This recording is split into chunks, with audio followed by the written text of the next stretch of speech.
This is the Game Changers Experience. Deep dive conversations with leading business disruptors, Olympic athletes, celebrities, entrepreneurs, and influencers from around the world. This show will teach you insights about the winning principles in mindset, productivity, marketing, branding, entrepreneurship, business strategy, and more. Hosted by Productivity Authority, business strategist, former elite athlete, author, and public speaker, Adam Strong. Hello, everybody, and welcome to the Game Changers Experience with myself, Adam Strong. We have another amazing guest here on the show today. Someone who's a little bit different, got got some amazing experience, especially in the corporate world. And I'm going to introduce her really, really shortly. We were just talking offline, and it was really fascinating to learn about how she has really advanced her career at such a young age. And we're going to delve into what she's learned from being COO at the age of 24 through to someone that she is now, which is, former CEO and, entrepreneur and speaker and things like that. So who we got on the show today, ladies and gents? Well, we've got the amazing Victoria Pelletier, who is, like I said, she has got a wealth of experience, like an absolute wealth of experience. And she is, she's worked with some credible companies, credible companies such as IBM, and IBM actually voted her as the number one social seller through LinkedIn and stuff like that. So that's a really big thing. She's also recognized as one of the top most influential business leaders in tech. She has also been awarded Mentor of the Year in 2021. And she is an inclusive and diversity champion as well, which I'm always a big fan of in terms of like women's empowerment and stuff like that, which I absolutely love. She is currently one of the managing directors of Accenture, which is a big consulting group as well. She's got a plethora of experience in executive boards and things like that. Now, some of the things that we're going to be covering in today's show, ladies and gents, is we're going to be covering what I'm going to be diving in deep around Victoria's experience. Being CEO at the age of 24 is quite an achievement. And we're going to be talking about some of her leadership lessons. We're going to be talking about her principles.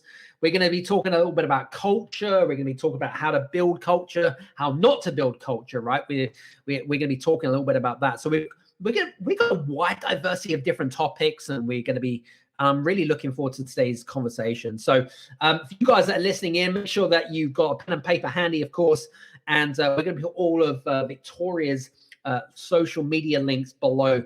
So looking forward to today, and make sure that you connect with her on LinkedIn. We'll remind you guys at the end. So without further ado, Victoria, welcome to the show. Thanks for having me, Adam. I'm happy to be here. Awesome. It's really good to, it's really interesting. I was looking through your LinkedIn profile, and it seems like you've got a bit of a fan base in regards to your public speaking and stuff, right? I do. I'm sure we'll probably have a conversation around personal brand, and I'm very clear that Victoria Pelletier is more than a title and the company I work for. For all the values and things I stand for, I joke that I'm a multi-potentialite. And on my speaking work, yes, I get a lot of people who will comment and post, and I'm gracious when they called me rock star out there. That probably goes a little bit more to my head, given that I would have wanted to have actually been one. It's really interesting. Like one thing that I observed, especially during our conversation, is that I don't know. There's this, I speak about this a little bit when I'm speaking to other sort of people here, I guess, on the show. But there seems to be this kind of like, high energy, high vibrational energy from you. You come across extremely confident, extremely, like powerful in terms of like who you are and where did that come from? Because I know that you do specific talks on this, don't you? Tell us a little bit more about that.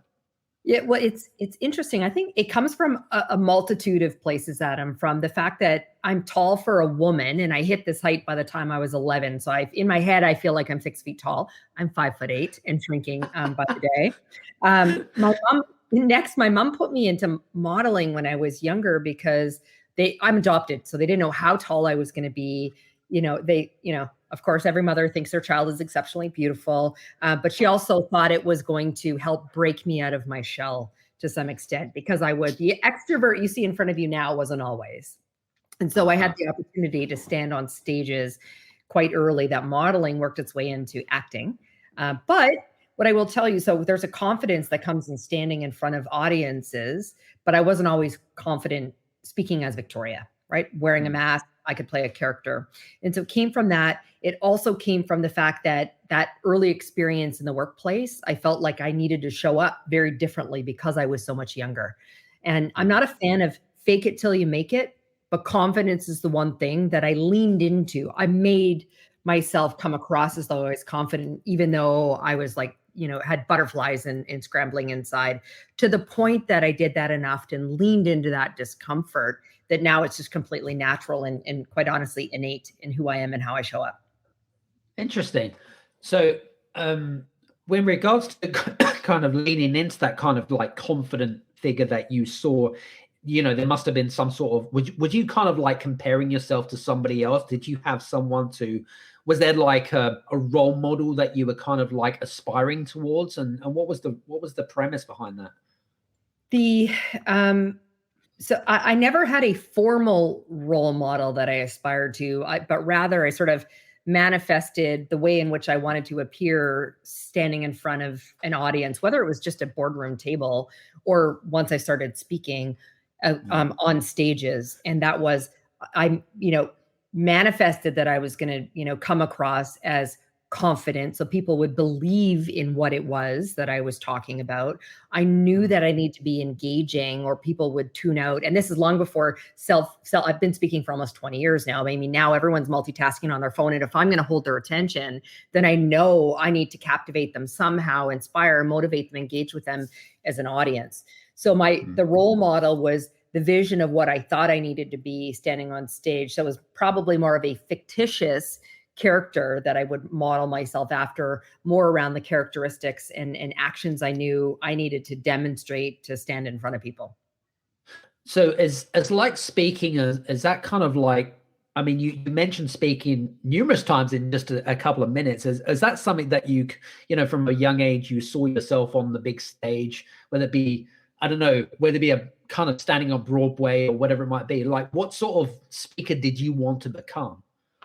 I didn't have visions of being a speaker. I did start acting very early, and I loved being on stage. I'll tell you, I did some commercial work and some print work, but I always loved being physically in a theater on stage because you immediately had an audience reaction. So I had desires of growing that, but I was also incredibly pragmatic. I bought my first house at 19 and had a mortgage to pay. So I had no delusions of grandeur that I was going to go and make it in Hollywood.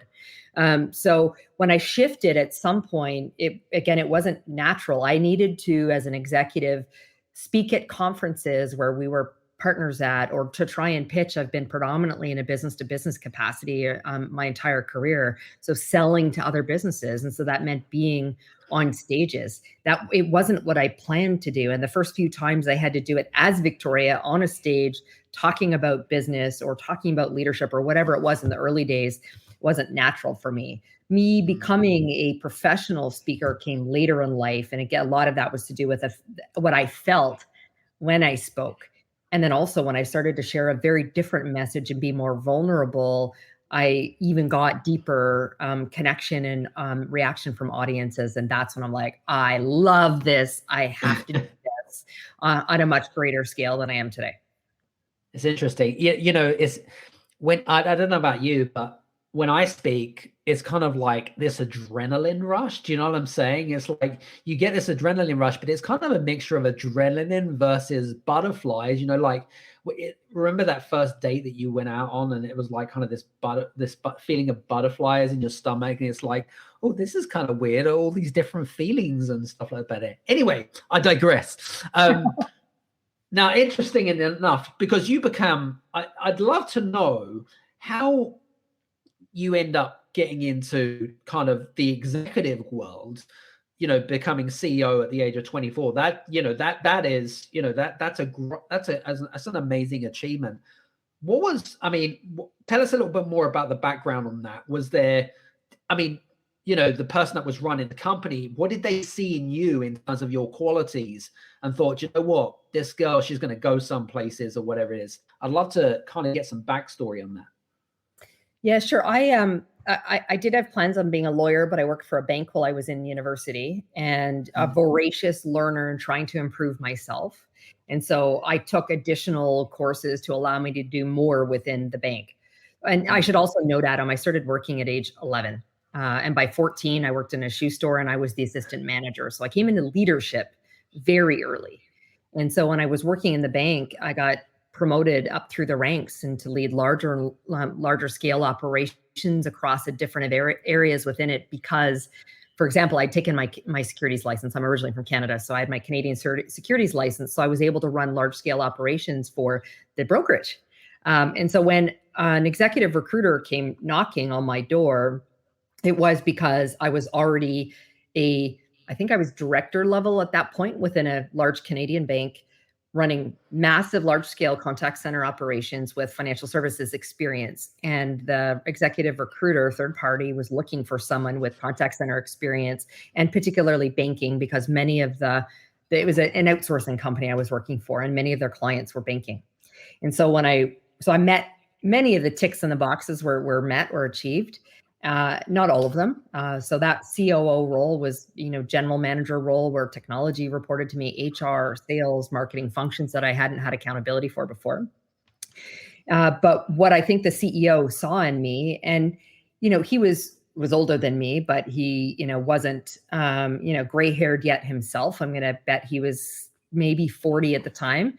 I was 24 and a new mother, and I had many, many years of experience behind me. And I will tell you, I never disclosed my age initially, but if I ever got backed into a corner, I lied. No woman lies about her age, making herself older, but I did for a number of years for sure. And then, I think he trusted me. Again, I showed up with confidence. Now, good and bad, confidence is often seen as competence. And that's not always the case, but I was a competent leader as well. And I built the bridge between all of the areas of experience that I'd had and what lessons I'd learned into how they were going to be able to be successful. And in the areas where there still remained a gap, I talked about my ability to attract and retain leaders who would have skills and experience that I didn't, and build this trusted team around me for us to ultimately, deliver for him. Love that. Some very cool stuff. How did you, I mean, I don't know how big the team was that you were leading and stuff, but did you ever feel intimidated being so young? And did you feel like, especially for older members of the team, that have maybe been there for like 15, 20 years, that maybe have this kind of like, I don't know, what's the word I was looking for? This kind of like, not jealousy, but it was this kind of like, I suppose this, I should be there type of thing. Do you know what I mean? Like I deserve that position. Do you know what I mean? And what's your thoughts of that? Did you ever come across that? I did. So at that particular company, the other thing I failed to mention, I think part of the reason that CEO hired me is he had founded that company, and I'm going to describe him as a little bit scrappy. And I think he saw that in me, and the ability to roll up my sleeves and get in dirty and do there and deliver. And in that company, I did feel I had massive imposter syndrome. I was 24 years old. And although I had many years of experience, I was still only 24. The majority of the other people that sat around that table with me were at least 2 decades older than me. And I was also the only woman. That sort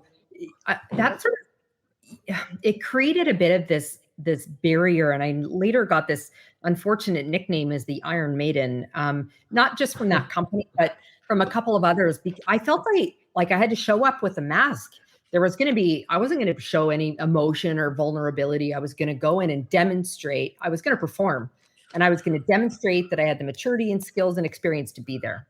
And a number of years later, that when I learned of that nickname, I was like, oh, that's not a role model. That's not who I'd want to work for. So I had to learn to be a little bit different and be vulnerable and show emotion and much more care and compassion.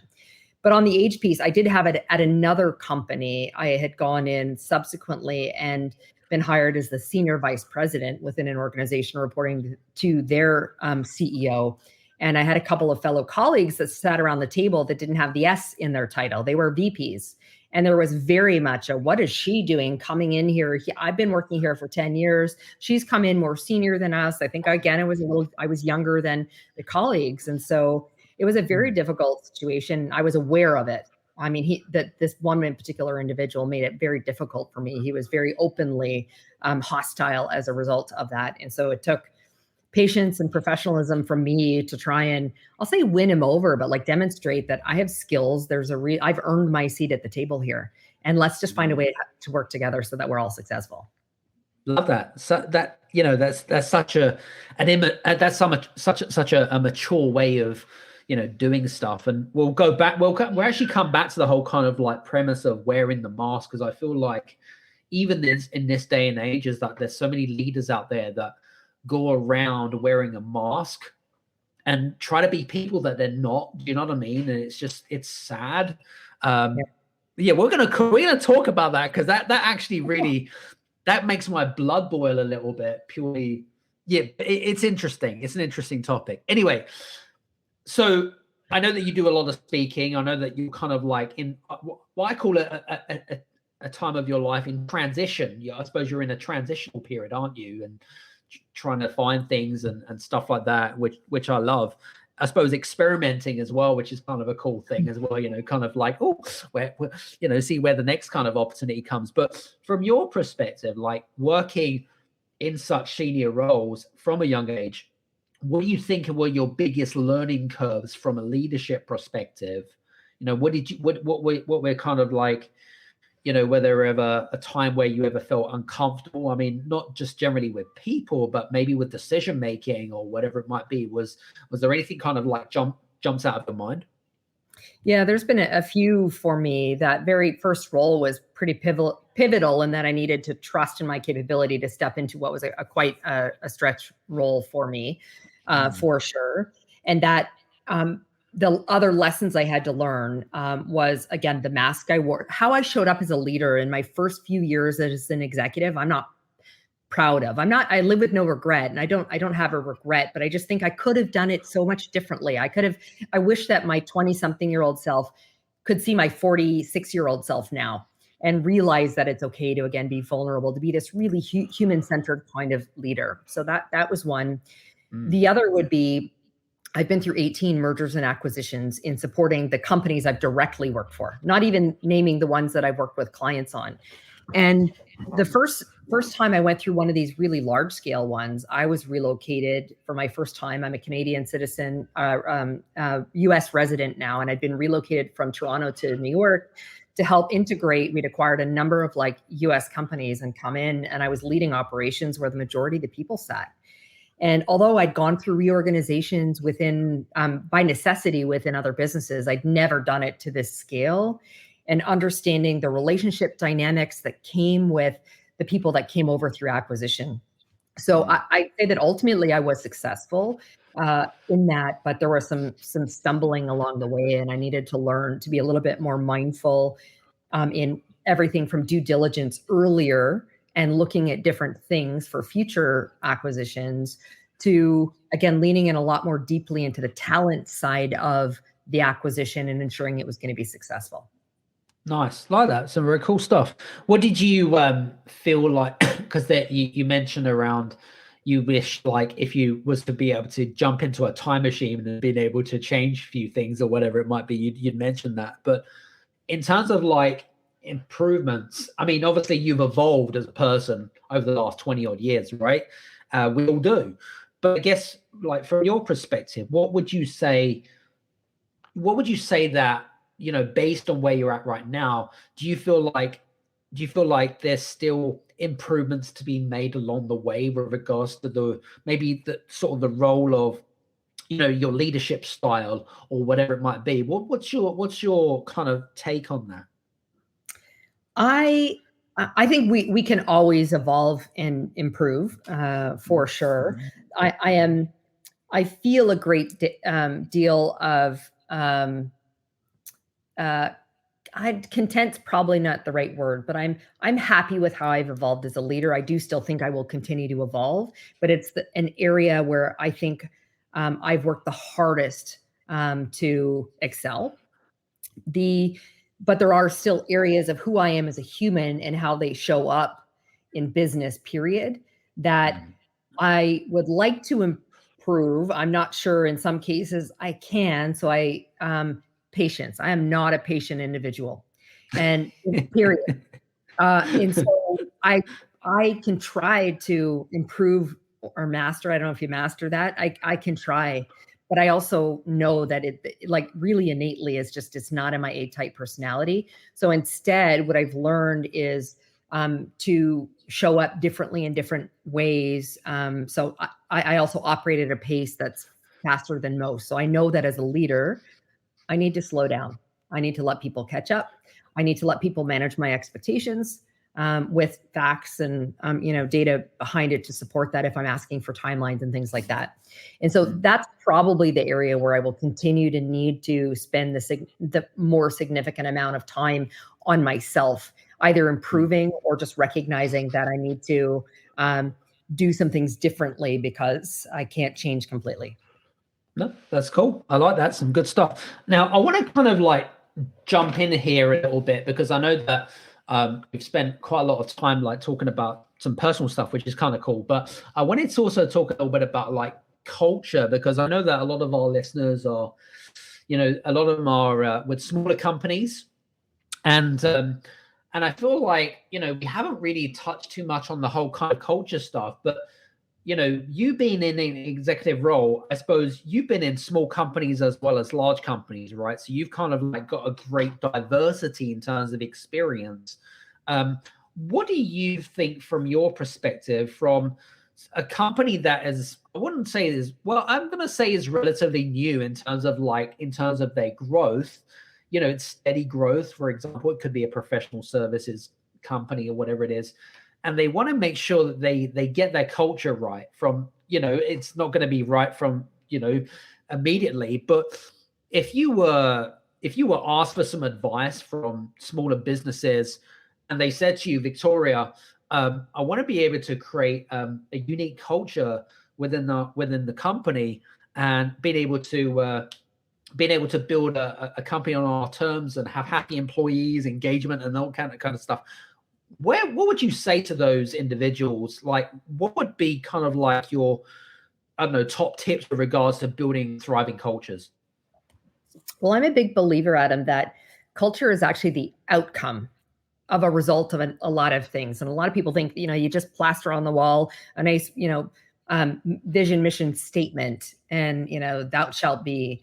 And, for me, it starts with creating a sense of purpose, quite frankly. So, I mean, if many of your listeners are entrepreneurs or founders, they've found purpose in hopefully in the work, in the business that they've created, and they are passionate about that. But consumers and employees today want to work for purpose, mission-driven organizations. So being really clear in articulating what that purpose, and mission is of the organization, and then learning how to bring that down to the individuals and how they can help support it. So you might be doing accounts payable, like they've hired an accounts payable person. Well, how does that contribute to the success of our organization overall? And so that's where I think it's the leader's responsibility to help, bring that down to the individual level. And I also think it's about creating the right kind of policies and procedures. I'm a massive, you said it in the bio around me, around diversity, equity, and inclusion.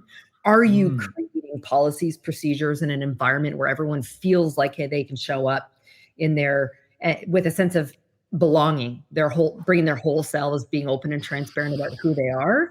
And then it's also about the actions, the language, and the behaviors of the leaders themselves that demonstrate the committedness to the stated purpose and ideally the kind of culture that they want to create. I like that. It's some really good value bombs. I love the fact that you've really condensed that down into something which is really simple. And for you guys that are listening in, there were a lot of value bombs that I picked up just by writing stuff there. So if you didn't quite pick them up, what I would recommend you do is pause the recording and rewind it. That's what I would recommend you guys do. Anyway, some good stuff. I like that. Now for you, here's an interesting part, because you're going to get, we also get a diversity of different listeners that are maybe in business for like 10, 20, 30 years, right? And I feel like some of those companies, they can be stuck in their ways. Do you know what I mean? They get a little bit kind of complacent. They have the mindset of, oh, that's just how things are done around here type of thing. You know what I mean? And you probably heard this before, right? Being in sort of working for sort of large and small companies. How do you deal with leaders that have that kind of mentality in terms of like, you'll get like, I don't know, a fresh face that comes into the business that wants to make a good impression, but then you're faced up against what I call resilient, hard-assed, leaders that have been there from like day one, and they have this kind of like fixed mindset.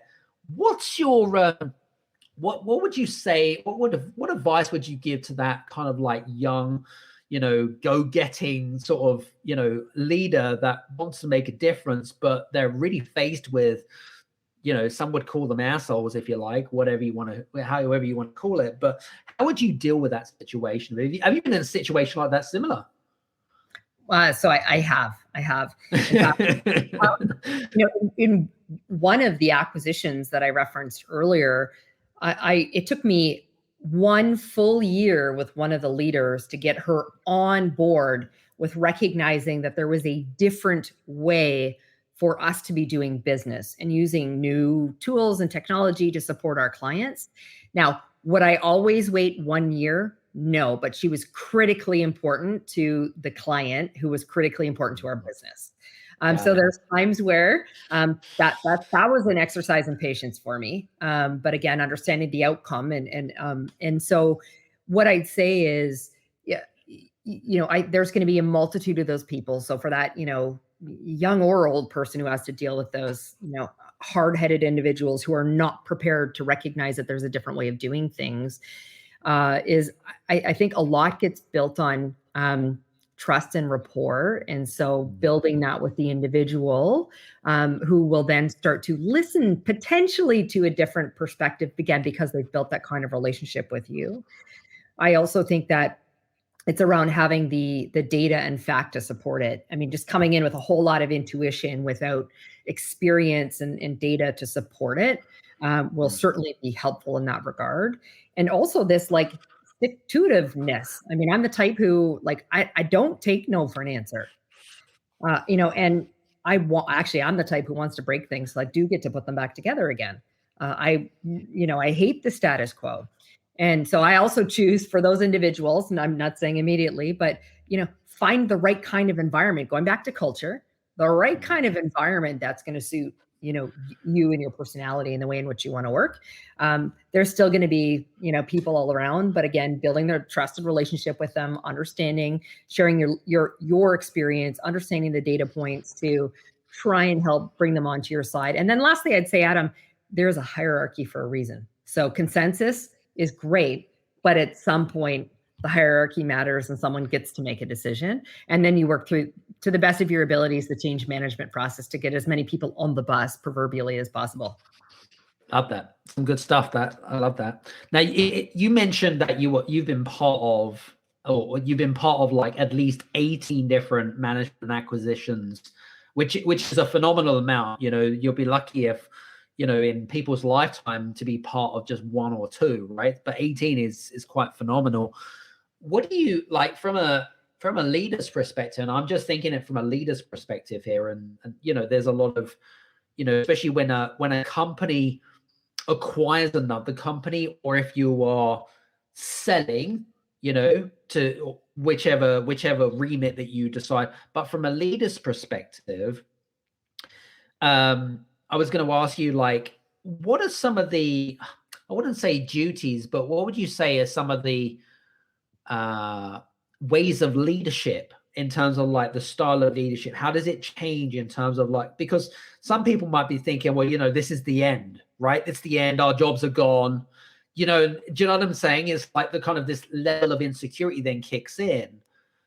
But I was just kind of curious to know from your perspective, from a leadership perspective, like if we've got clients that are listening in and they're looking to either acquire or sell, should we act as leaders? Number one, that's the first thing. But also, like, how can we still get the best out of people, knowing that there is an end game at the end of it?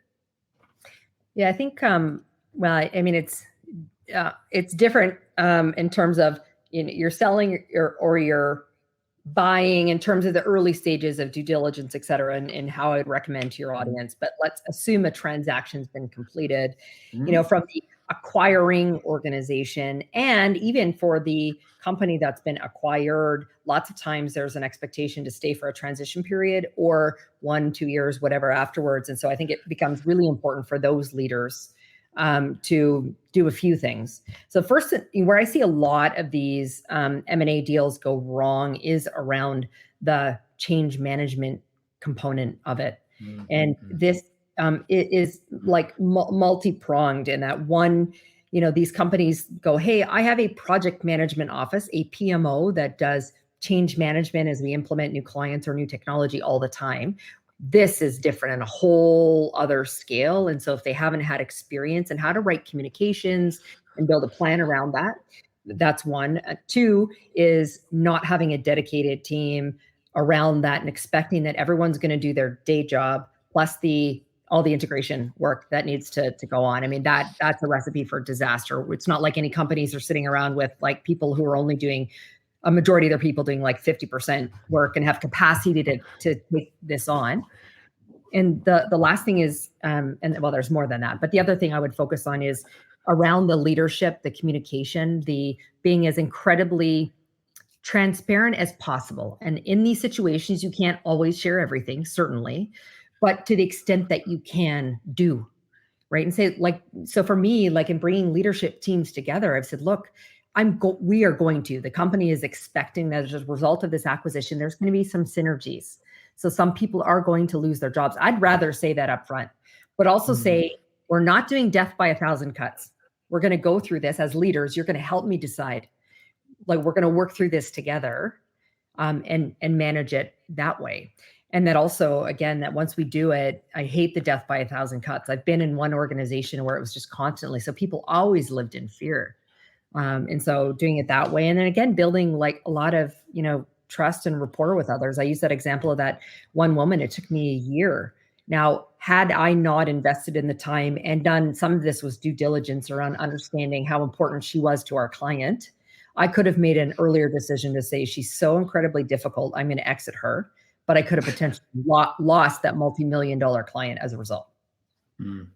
Yeah, that makes sense. I mean, I guess it depends on the value that you put the other person on, right? So it's a good point. That some good stuff. Now, I know that you mentioned earlier on the whole kind of like wearing of masks type of thing, and I think I had a rant maybe about 2 or 3 months around the whole kind of like being authentic and showing vulnerability and stop wearing a mask type of thing. I think it was about 2-3 months ago, whatever it is. This is like, actually, this is probably one of my, from my perspective, Victoria, is like, I suppose it fascinates me because it's kind of like, you're kind of going deep with regards to people's thought processes more than anything else. Does that make sense? Mm-hmm. But from your perspective, like, this whole kind of like mask charade, whatever you want to call it, right? Do you have any advice for some of those leaders that, even when they're showing themselves up on places like LinkedIn, for example, like you get a lot of this, right? Where, you can see that there's a disconnection between the person, what they're saying to what they're actually doing in terms of showing up. Do you know what I mean? And it's like, people aren't stupid. Like, people can pick signals up. Do you know what I mean? It's like, no, stop doing that, right? You know what I mean? So in terms of like, from your perspective, like what are some of the biggest mistakes that leaders make with regards to, that whole kind of mask wearing and, being the person that they're not really supposed to be? What do you think are some of the biggest mistakes that they make in terms of like, whether it be kind of putting yourself out there, whether it be building a personal brand, like you mentioned before, and whatever it is?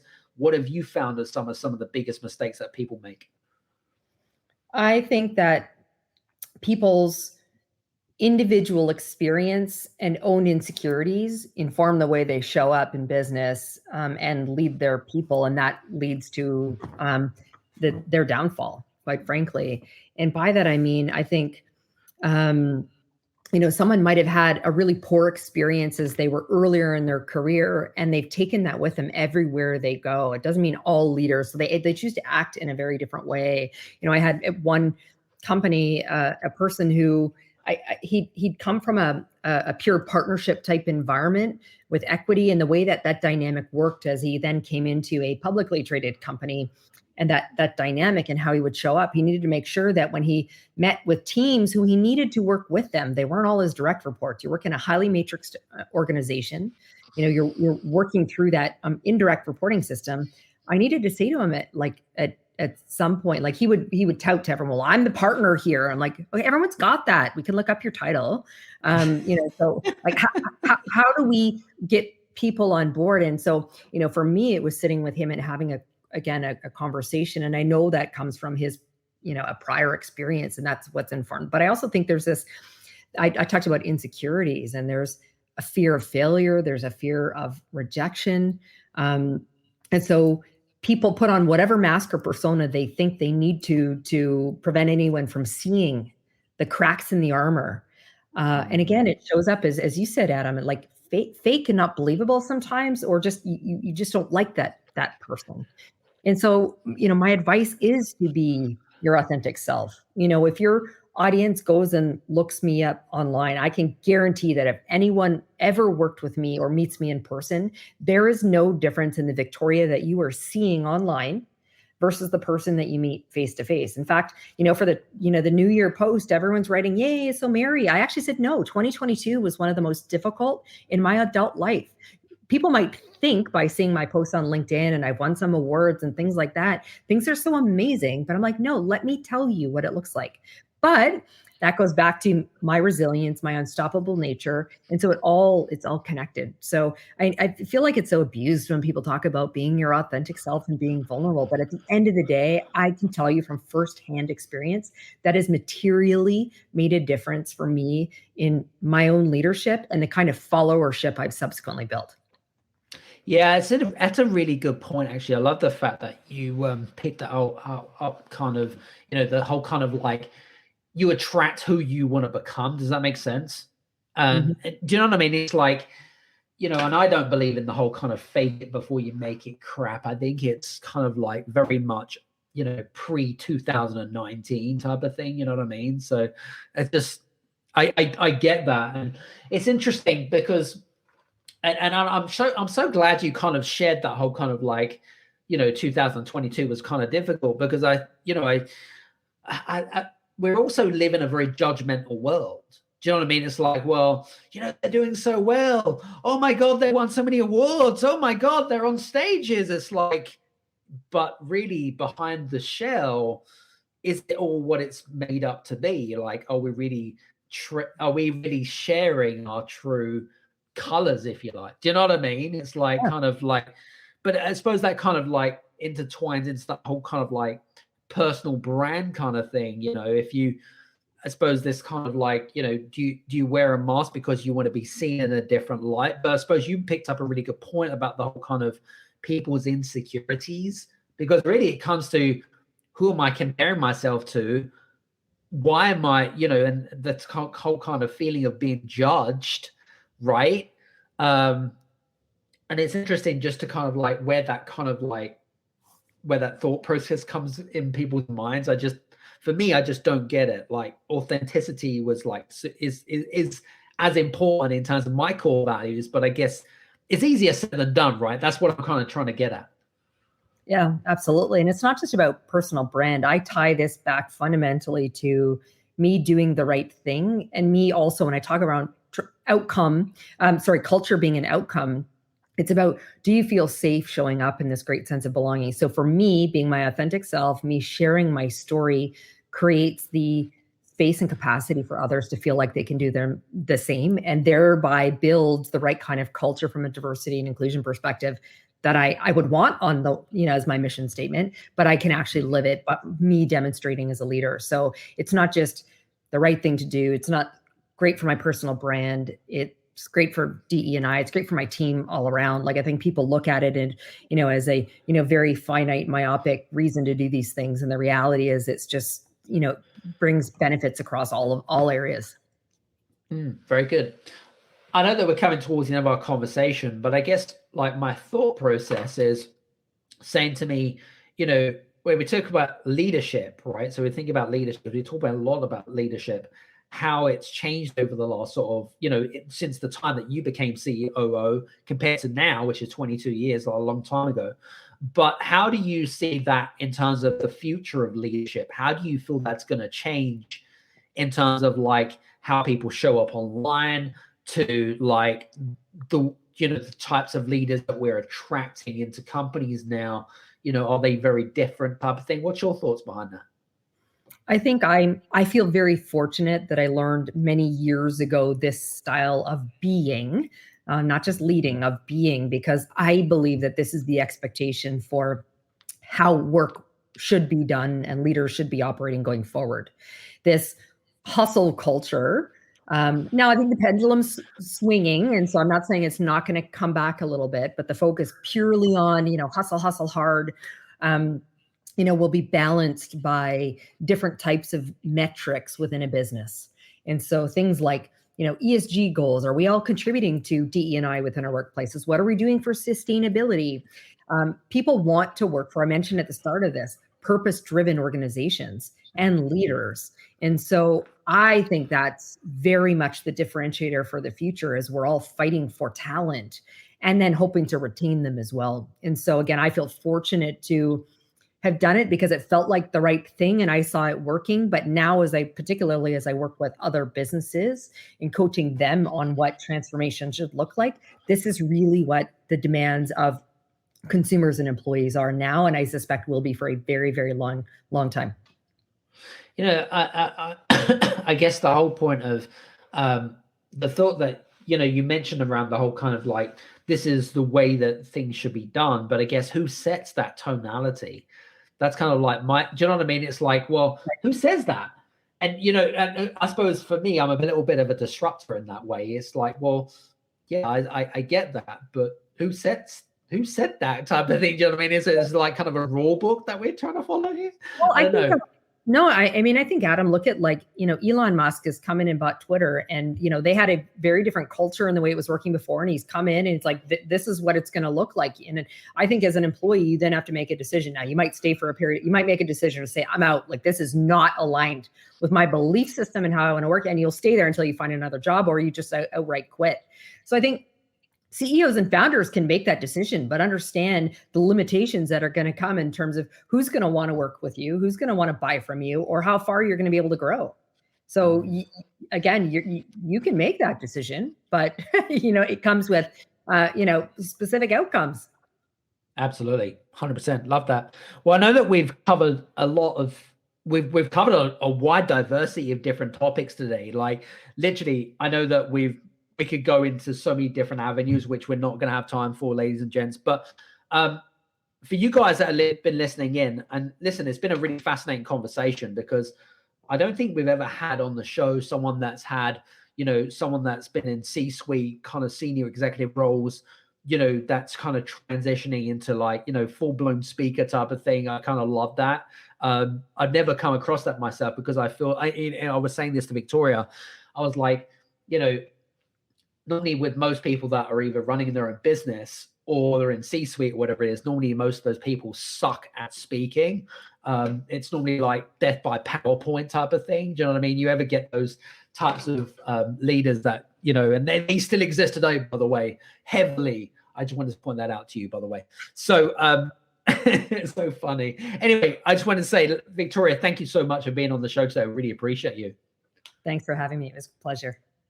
For you guys, I hope that you've enjoyed today's show. Do me a favor, if you have enjoyed today's show, do get in contact with Victoria if you are interested in bringing in her as a speaker, getting her, should we say, her areas of expertise in terms of leadership, culture, social selling, personal branding. We're going to put all of her links below. Feel free to check that out. And if you've enjoyed today's great show, please do me a favor, give us a 1 or a 5-star review over on Spotify and Apple. I would greatly appreciate that. That'll be super awesome. Anyway, from me, Victoria, just want to say thank you so much for everyone, and hopefully you have a great day. Speak to you soon, and take care. Cheers now. Bye-bye.